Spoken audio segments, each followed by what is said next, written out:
வாடா தம்பி ஆதி என்ன இந்த பக்கம் ஏதோ வேலையா இங்கிட்டு பார்க்க வந்திருக்கியா? அண்ணே இவன் கூட விவசாயம் கத்துக்கலாம் ஆசைப்படுறேன். சரி அவனுக்கு விவசாயத்தை கத்து கொடுங்க.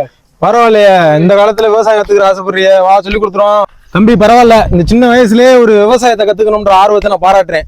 விவசாயத்துக்கு மேல எப்படி உனக்கு ஆர்வம் வந்துச்சு? அண்ணே நானும் ஒரு பொண்ணை லவ் பண்றேனே. அவ அப்ப விவசாயம் கத்துக்கிட்டாதே உனக்கு பொண்ணு தருவேன்ட்டானே. சரி அதானே எப்படியாச்சும் ஒரு வாரத்துக்குள்ளாச்சும் விவசாயம் கத்துக்கலாம் வந்திருக்கேன். எப்படியாச்சும் ஒரு வாரத்துல கத்து கொடுத்துருக்கேன். ஆடா அது என்ன விவசாயமா விபச்சாரமாடா ஒரு வாரத்துல கத்துக்கிறதுக்கு? விவசாயம் நீ நினைக்கிற மாதிரி அவ்வளவு சாதாரண விஷயம் கிடையாது. விவசாயத்துல முதல் வேலை நாத்து நடனம், தெரியுமா?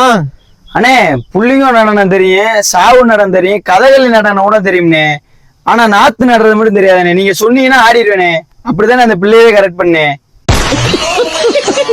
சரி விடு, அதை விடு தம்பி. 2வது பாயிண்ட், விவசாயத்துல உளத்துறையின் உழுவியா? அண்ணே சூப்பரா விழுவேனே. இப்ப பாருண்ணே இப்படி விழுந்தது போதுமானே இல்ல வேற ஆங்கிள் விழுவானே? தம்பி எந்திரி, முல்ல எந்திரி. விழுகிறதுனா கீழே விழுகிறது இல்ல, வயல்ல விழுவானு, சரியா? அண்ணே நீங்க வயலை காட்டுங்கண்ணே, தாவி தாவி விழுகிறேனே. நீ சரி விட்டு வர மாட்டா. சரி உனக்கு முத வேலை, நான் போய் வயலுக்கு தண்ணியை பாய்ச்சிட்டு வந்துடுறேன். அங்க 10 மரக்கண்டு இருக்கு, மரக்குள்ள 10 நட்டு வச்சிருக்கணும். A few moments later. பரவாயில்லையே, பையன் மம்பட்டியோட நிக்கிறான். அப்ப எல்லா மரத்தையும் நட்டுட்டான் போல. என்னடா கண்டு எல்லாத்தையும் நட்டுட்டியா? அண்ணே குள்ள புல்லா தேடிட்டேனே. நீங்க போனதுக்கு அப்புறம் தேடி ஒரு 2 நட்டு தானே கிடைச்சிருக்கு.